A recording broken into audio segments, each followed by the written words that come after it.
రాజధాని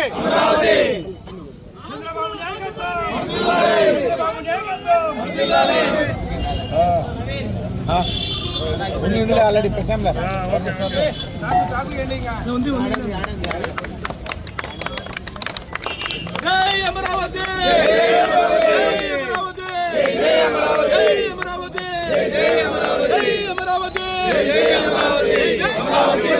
చంద్రబాబు గారి నాయకత్వం, చంద్రబాబు గారి నాయకత్వం, చంద్రబాబు గారి నాయకత్వం, లోకేష్ గారి నాయకత్వం, లోకేష్ గారి నాయకత్వం, కొండారెడ్డి గారి నాయకత్వం, కొండారెడ్డి గారి నాయకత్వం, వరదారెడ్డి గారి నాయకత్వం.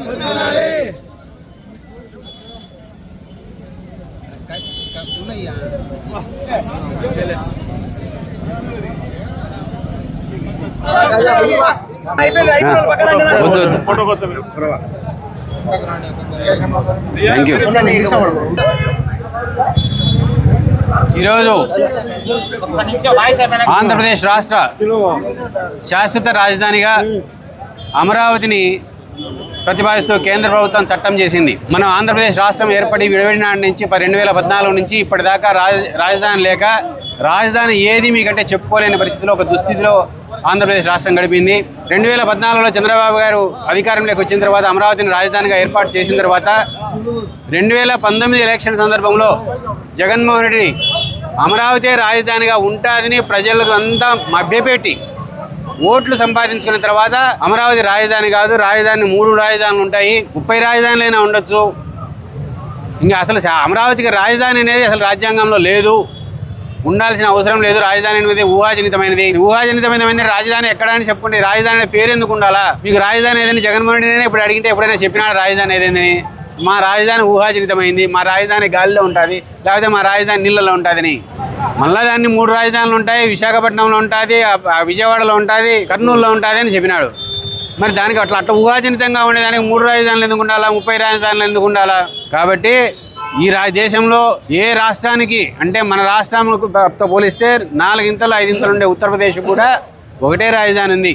కాబట్టి ఒకటే రాజధాని, అభివృద్ధి చెందే రాజధాని. అమరావతి రాజధాని అంటే ప్రజలు ఉండాలా, ఆడ ప్రజలు నివాసయోగ్యంగా ఉండాలా, అధికారిక ఆవాసాలు ఉండాలా, అధికారిక కార్యాలయాలు ఉండాలా, వీటితో పాటు ఉద్యోగ కల్పనకు వ్యాపారాలకి అభివృద్ధి చెందే విధంగా ఉంటే రాజధానిని ఆ రాజధాని వల్ల కానీ ఆ పట్టణం వల్ల కానీ ఇప్పుడు హైదరాబాద్కు వలస పోయి జీవనోపాధిని సంపాదించుకుంటున్నారు. మనకు కూడా ఒక పట్టణం ఉండి అది సంస్థలు వివిధ రకాల వ్యాపార సంస్థలు వచ్చినారంటే ప్రజలకు జీవనోపాధి పెరుగుతుంది. ఇప్పటికీ మన ఆంధ్రప్రదేశ్ రాష్ట్ర ప్రజలు హైదరాబాద్ కానీ లేకపోతే మద్రాసు కానీ బెంగళూరుకి పోతున్నారు, సాఫ్ట్వేర్ కానీ ఇంకోటి కానీ.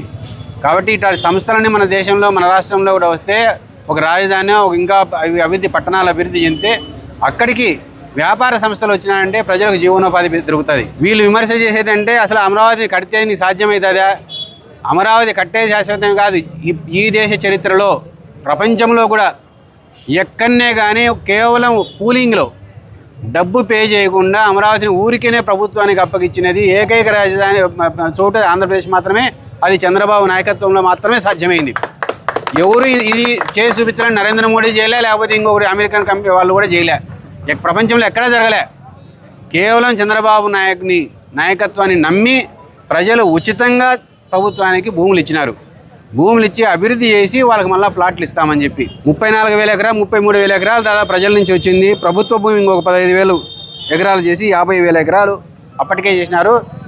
మళ్ళీ చంద్రబాబు ఇప్పుడు అభివృద్ధి అధికారంలోకి వస్తే చంద్రబాబు నాయకత్వాన్ని నమ్మి మళ్ళీ ఇప్పుడు 17,000 ఎకరాలు మళ్ళీ రెండోసారి కూడా ఇచ్చేదానికి సిద్ధంగా ఉన్నారు.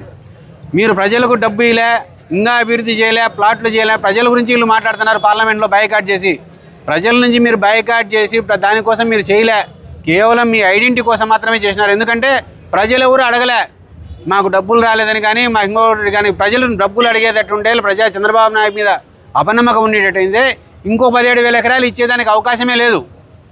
మళ్ళా రెండోసారి కూడా 16,000 ఎకరాల భూమి 17,000 ఎకరాల భూమి ఇచ్చినారంటే చంద్రబాబు నాయుడు గారి నాయకత్వాన్ని పూర్తిగా నమ్మి ఆంధ్రప్రదేశ్ రాష్ట్ర ప్రజలు అమరావతి ప్రజలు నమ్మి ఆయనకి ఇచ్చినారు.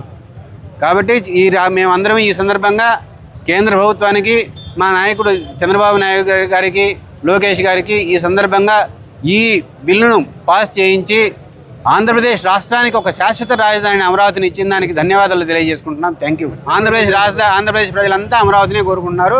అమరావతి జిందాబాద్.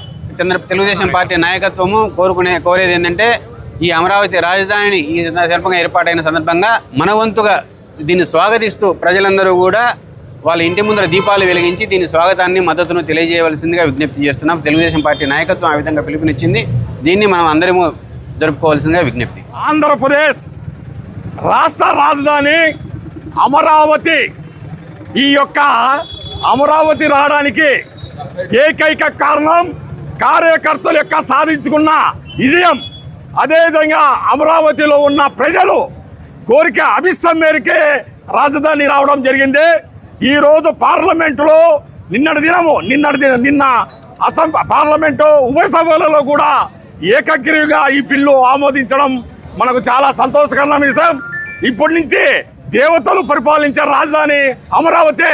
కాబట్టి ఈరోజు మనమందరం తెలుగుదేశం యొక్క కార్యకర్తలము రాష్ట్రంలో ఉన్న 5,45,00,000 మంది సంతోషంగా ఉన్నారని మేము కోరుకుంటూ సెలవు తీసుకుంటున్నాం.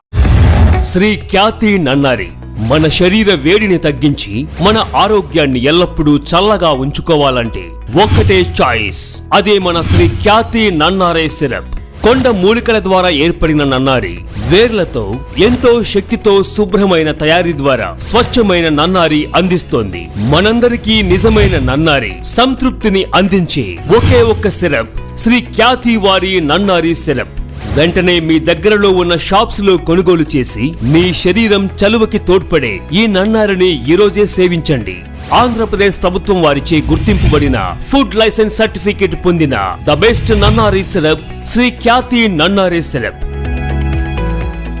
మీ వివాహాది శుభకార్యములకు, పుట్టిన రోజులకు, మీటింగులకు అత్యాధునిక సదుపాయాలతో ప్రొద్దుటూరు వాసవి సర్కిల్ వద్ద నుంచి అతి సమీపాన మీకు అందుబాటు ధరలలో happy banquet AC function hall మీకు స్వాగతం పలుకుతుంది.